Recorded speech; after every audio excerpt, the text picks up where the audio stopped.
easy from Eddie Hernandez.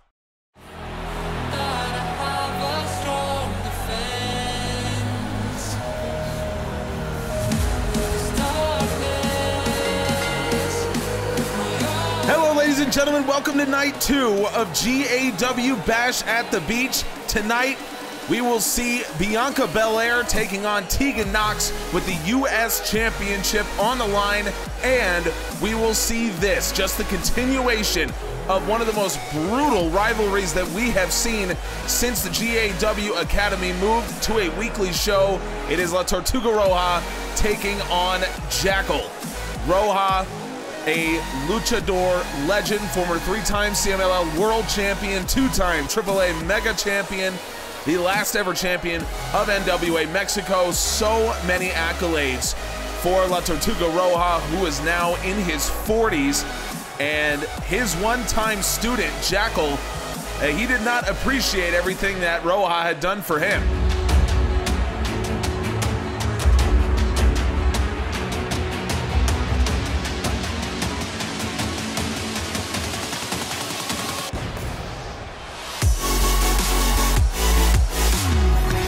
Jackel wearing the gold foil jacket and mask here. Jackel is a native of Des Moines, Iowa, but he moved to Mexico when he was just 7 years old. He trained in wrestling, became a AAA Cruiserweight champion, among other accolades in his young career, and La Tortuga Roja was the one who really helped Jackel ascend, and Roja was the one who brought Jackel over to the GAW Academy.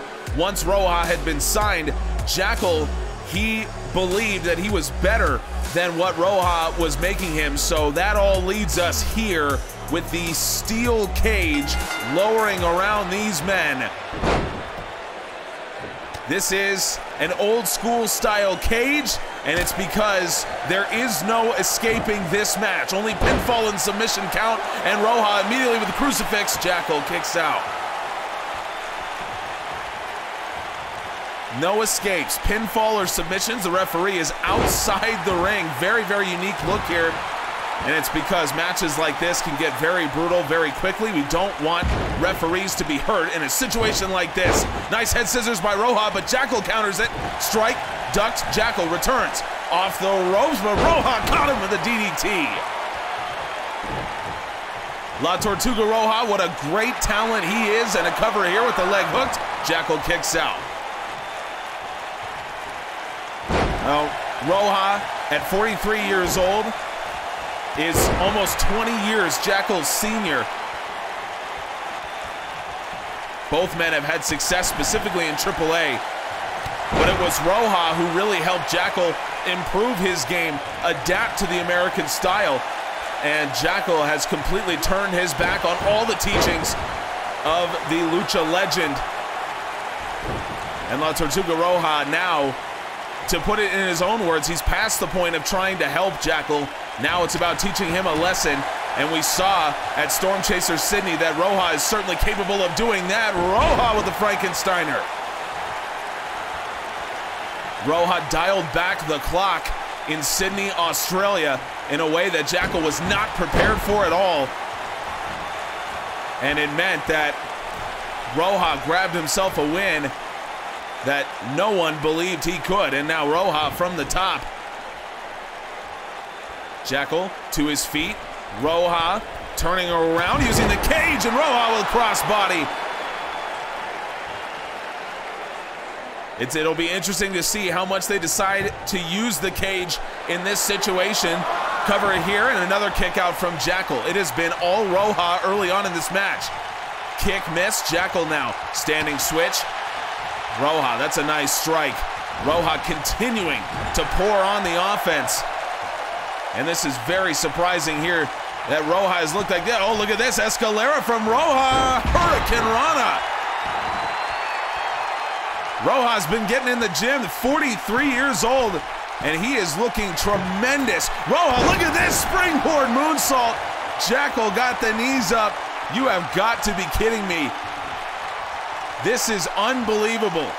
Both strikes miss. Jackel connects with the right hand, rolling soul butt, and now Jackel goes over the top. Face wrecker. Roja's been in control all match, but the face wrecker from Jackel, he's got the leg hook kick out.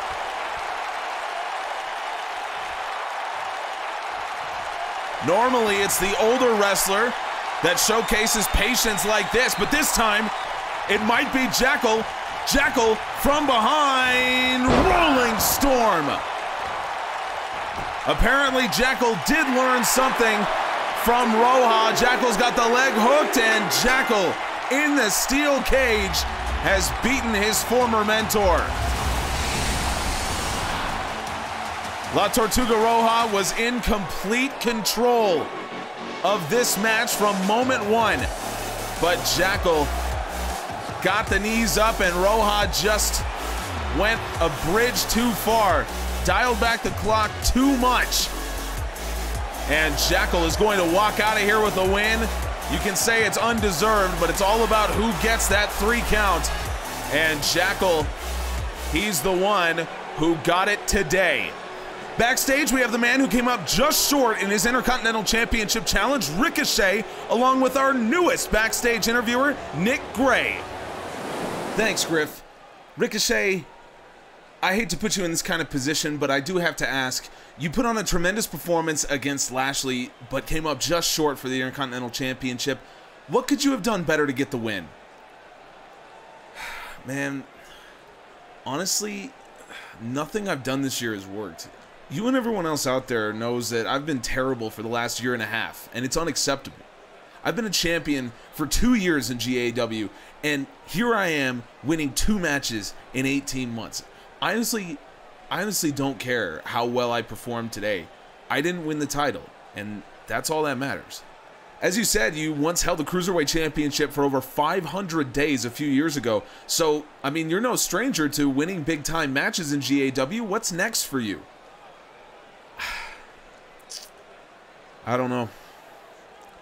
Things have been so clear to me my entire career. I've never been in a position where I feel like I don't know what's going to happen to me, but that's where I am right now.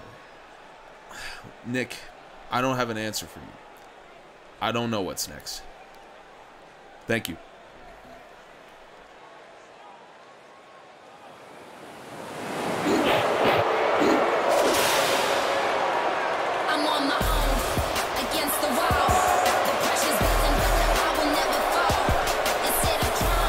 Well, I'm not gonna lie, I don't agree with Ricochet's assertion that he is not on the level of GAW. I mean, we just saw what he did to Bobby Lashley. We know what he's done in the past in his GAW career. So, I don't know. I think he's being a little hard on himself, but, you know, I guess that's just kind of how it goes. It's unfortunate, but hopefully he gets himself into a better place mentally. Speaking of mental, the mental game, no one is as confident as Bianca Belair, and why wouldn't she be? 3-1 so far in Season 2, and the only loss came against Rosita by way of cheating by the member of LAX, and Bianca avenged that win to earn her spot in this match, and she was the one who got the final say, got her final word over Tegan Nox on that attack, the last episode of Friday Night Storm.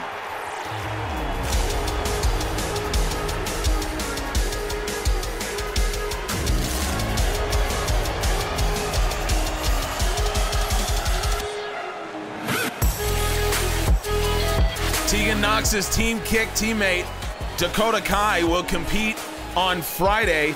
Kai takes on Ronda Rousey with the Women's World Championship on the line. That is in our next episode. So make sure that you catch that on that episode as well. Will be the Rumble on the Beach. And that is always a very fun event. So make sure you watch that. So here comes Tegan Nox, U.S. champion. She has held this belt since she defeated Casey Catanzaro with the help of Dakota Kai. The two betrayed Catanzaro, who very briefly had basically joined Team Kick. And Nox and Kai turned their backs to help Nox win this title. And Nox since then has not exactly been a responsible champion, hasn't really put it on the line very much, but Here she is against Bianca Belair. This is as good an opportunity as any for Belair to take the title off the overconfident, brash Tegan Nox in our final match this evening. So no Dakota Kai to back up Tegan Nox as Kai prepares for her match on Friday. And obviously both Nox and Kai have been invaluable to the other. Suplex here from Nox. Belair counters it, small package here. Belair looking to steal it early. Nox reverses it. Nox looking to get out of here, and Belair kicks out. Bianca Belair is the most talented female athlete in GAW. I think the only woman who comes close is Kacy Catanzaro, former US champion. And so Bianca Belair is in rarefied air when it comes to her athletic talent. And Belair was a standout track and field athlete in college at the University of Florida. She was a competitor in the CrossFit Games, so a professional CrossFit athlete. And look at this, Tegan Nox from the top. Nox with a avalanche face buster.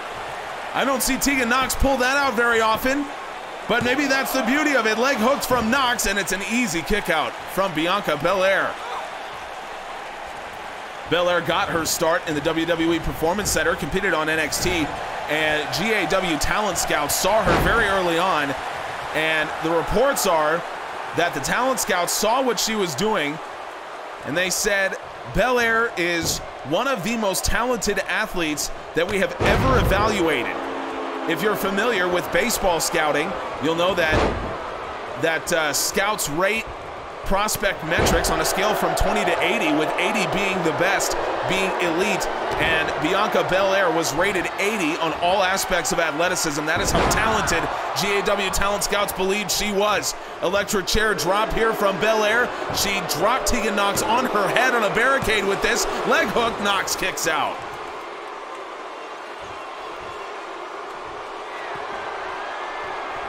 Bianca Belair has the advantage right now. Nox to her feet.